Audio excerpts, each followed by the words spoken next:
Il faut savoir qu'un acte criminel peut entraîner des répercussions dans d'autres domaines que le droit criminel, notamment le droit familial. Dans le système judiciaire québécois, le procès civil et le procès criminel sont deux différentes façons de poursuivre une personne devant les tribunaux. Si vous êtes une victime et que vous souhaitez recevoir des services gratuits d'information juridique et de référencement vers des ressources d'aide psychosociale, il existe un centre spécialisé, le CEGIVAC. Leur but, en plus de vous informer et de mieux vous orienter, est de renforcer votre pouvoir d'agir.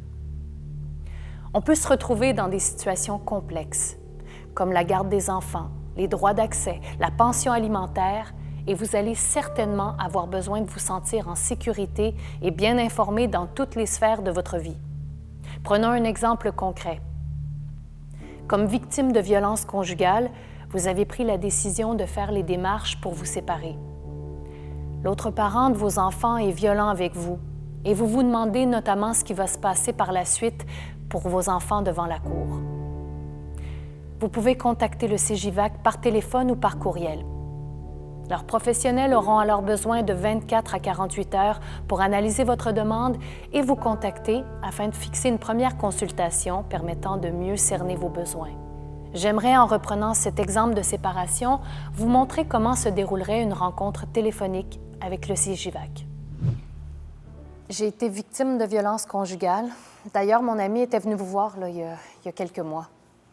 Mais depuis, j'ai été capable de me séparer de mon conjoint.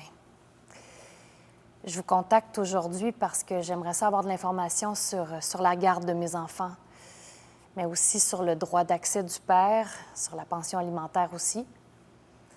J'ai aussi des questions pour savoir si je dois porter plainte au criminel là, pour l'accès à la justice civile et familiale. Mais ma crainte, c'est surtout de le revoir au tribunal. Mhm. Tout d'abord, je veux souligner tout le courage que vous avez eu à travers ces épreuves, de prendre la décision de vous séparer et de venir nous voir aujourd'hui pour poser vos questions. Merci.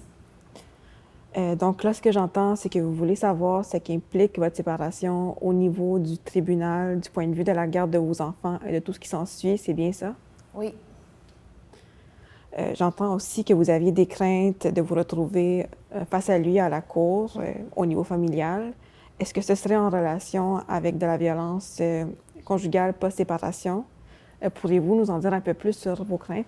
Oui, mais en fait, j'ai peur de le recroiser à nouveau. C'est vraiment un sujet qui est sensible pour moi, là. J'ai peur qu'il s'emporte devant la cour. Ah non, je suis vraiment pas prête à le revoir, là. J'ai peur, en fait, que ça me remémore des situations qui se sont déjà passées. Oui, je comprends. Avant d'aller plus loin sur les questions juridiques, est-ce que vous vous sentez bien soutenu en ce moment au côté professionnel ou de votre entourage? Parce que j'entends qu'il y a encore des difficultés par rapport à l'événement. Oui. J'ai une bonne amie qui m'accompagne. J'ai aussi un suivi avec une intervenante du CAVAC. J'ai eu quelques séances avec elle, puis je dois dire que ça m'a beaucoup aidée. Donc, j'ai du soutien, mais c'est difficile pour les enfants. Je comprends. Donc, en arrière de ça, il y a beaucoup de crainte pour votre sécurité, surtout pour celle de vos enfants par rapport à la garde. Est-ce que, par exemple, vous seriez craintive de les laisser tout seuls avec le père, sans supervision? Est-ce que c'est ça que je dois comprendre? Oui. Oui. J'ai vraiment des craintes là-dessus parce que, d'abord, il ne s'est jamais occupé des enfants, mais aussi c'est la manière dont il m'a traitée, dont il a traité les enfants. Donc, j'aimerais vraiment mieux avoir la garde des enfants. Oui, je comprends tout à fait vos craintes puis vos désirs par rapport à la garde. On pourra regarder plus en profondeur votre dossier, voir comment, dans votre cas, être victime de violences conjugales et post-séparation peut influencer la décision du tribunal par rapport à la garde des enfants, puis par rapport au contact que vous pourriez avoir avec le père par rapport aux enfants. On va pouvoir regarder aussi là, les mesures qu'on pourrait mettre en place pour vous sécuriser au niveau de la cour familiale. Vous parliez tout à l'heure pour la plainte au criminel. Oui.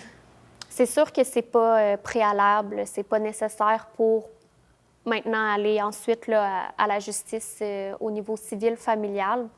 Par contre, ça ouvre la porte à quelques possibilités là, qui pourraient être intéressantes pour vous protéger, vous et vos enfants.